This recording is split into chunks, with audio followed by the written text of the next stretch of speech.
ফেসবুকের সাথে মনের একটা ভারী মিল আছে, সেটা কি জানেন?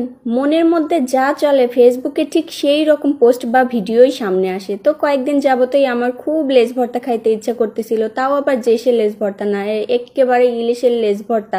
আর ফেসবুকেও সেই সব ভিডিওগুলোই বারবার সামনে আসতেছিল, সবাই কত সুন্দর করে মাওয়াতে যায় ইলিশের লেজ ভর্তা দিয়ে খাইতেছিল। আর এইগুলো দেখে আমার তো খুব পরিমাণের ইচ্ছা করতেছিল। তো আমার ইচ্ছা করলেই তো আর আমি দৌড় মেরে মাওয়াতে চলে যাইতে পারবো না। আর তাই তো আমি বাসার মধ্যেই নিজে হাতে নিজের মতো করে লেজ ভর্তাটা করে নিলাম। আর বিশ্বাস করবেন না, এই লেজ ভর্তাটা খাইতে এত পরিমাণে মজা হয়েছিল যেটা বলার মতো না। তো যাই হোক, বসে বসে আমি ফেসবুকে স্ক্রল করতেছিলাম, আর করতে করতেই দেখি যে ইলিশের লেজ ভর্তা দিয়ে ভাত খাওয়ার একটা ভিডিও সামনে চলে আসছে। ওরে আল্লাহ! আর ওই ভিডিওটা দেখে আমি নিজেকে কন্ট্রোল করতে পারিনি, ভিডিও দেখা বাদ করে দিয়ে যায়। আমি ফ্রিজের মধ্যে খোঁজাখুঁজি শুরু করে দিছি যে দেখি ইলিশের দুই একটা লেজ পাওয়া যায় কিনা। তো সৌভাগ্যবশত আমি দুইটা লেজ পেয়ে গেছিলাম। তো সেই লেজ দুইটা নিয়েই আমি চলে আসিছিলাম রান্নাঘরে। তারপরে এই যে সুন্দর মতো হলুদ আর লবণ মাখায়া সরিষার তেলে লেজ দুইটা ভাজা নিছি, আর সাথে কিন্তু কিছু শুকনা মরিচও ভাজা নিছিলাম ওই একই তেলে।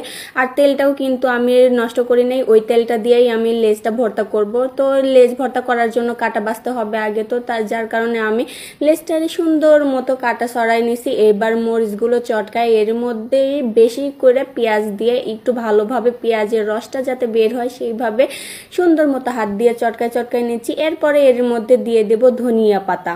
ধনিয়া পাতাটা দিয়েও আমি পেঁয়াজ আর মরিচের সঙ্গে ভালোভাবে একটু মিশাই নিব। আর ধনিয়া পাতার ফ্লেভারটা আমার কাছে আবার বেশ ভালো লাগে, কিন্তু আমার পরিবারের অনেকেই আবার এটা পছন্দ করে না যে ভর্তার মধ্যে কেন আবার ধনিয়া পাতা দিতে হবে, কিন্তু আমার বেশ ভালোই লাগে। আর এর মধ্যে দিয়ে দিচ্ছে এই যে ভাজা তেল, মানে ইলিশের লেজ ভাজা যে অবশিষ্ট তেলটুকু ছিল সেই তেলটুকু দিয়ে দিলাম। আর এরপরে দিয়ে দিব আমাদের মূল উপকরণ, মানে ইলিশ মাছের লেজ যেটা আমি কাটা বাইসে রাখছিলাম, সেটা দিয়ে ভালোভাবে সুন্দর মতো হাত দিয়ে নাড়ে চাড়ে মাখাই নিব।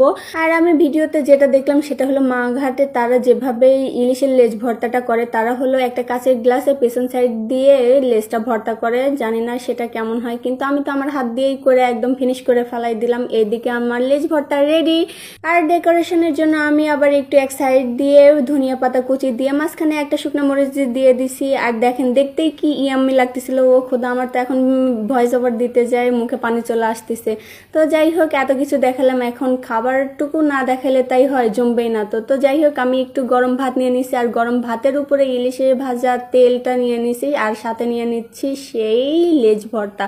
আর সাথে যদি একটু গরম ভাতের সাথে ঘি হয় তাইলে তো জমে একদম ক্ষীর। কি যে মজা ছিল। আর যারা যারা আমার মতো মাওঘাটে যাইতে পারবে না, তারা বাসার মধ্যে এইভাবে লেজ ভর্তা বানায়া ভাত খাও আর মাওঘাটের ফিল নাও, কারণ মনের সুখই তো বড় সুখ, তাই না?